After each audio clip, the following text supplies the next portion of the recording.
All right, so how did that go?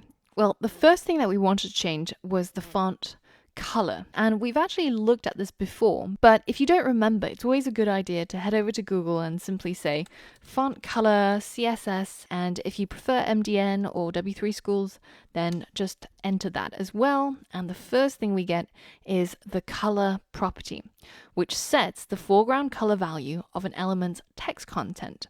So that is pretty much what we want, right? And we can set it using this particular rule using the hex code that I provided.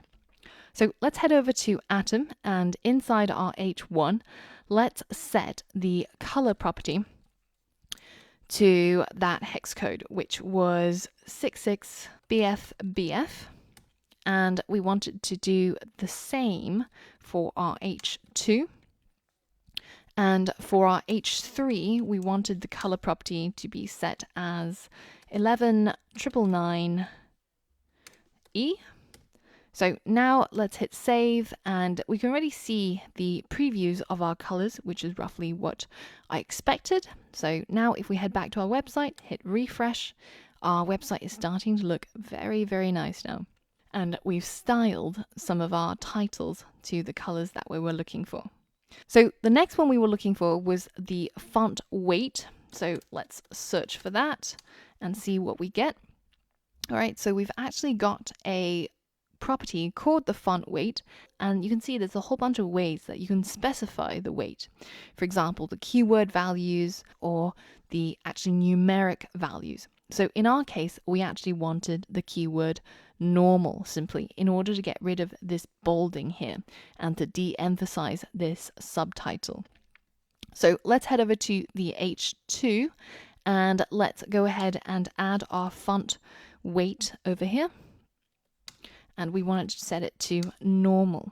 So hit save, hit refresh, and there we go. Now it's a little bit lighter in its weight and it looks just a little bit more together. And we've gotten rid of that pre-specified font weight, which was determined by our browser, where it set it to bold. So now the next one is the line height. So let's go ahead and set our line height for our H1 over here. So line height, we can specify it using a number. So 1 would be the default and 2 would be double height. Now, the important thing to remember about line height is that the preferred way of specifying line height is to give a single value without any units. And in our case, we're going to change it to 2. So let's hit save and let's see what that looks like. So that will increase the space between whatever is on top of the text of the H1 here and whatever is below it. Now, in my case, I don't actually really like the way that looks, but if this more spaced out look is what you like, then feel free to keep it this way. But I'm actually going to get rid of this after we've shown exactly how it works. Now, our website is coming along really nicely, and feel free to tweak around the layout or the positioning of any of the elements that you see on our front page here and make it look the way that you want it to. Now, in the next lesson, we're going to learn about the final positioning system, which is floating. And we're going to use what we learn in order to position our skills blocks to make it look much nicer than the way it looks right now. So for all of that and more, I'll see you on the next lesson.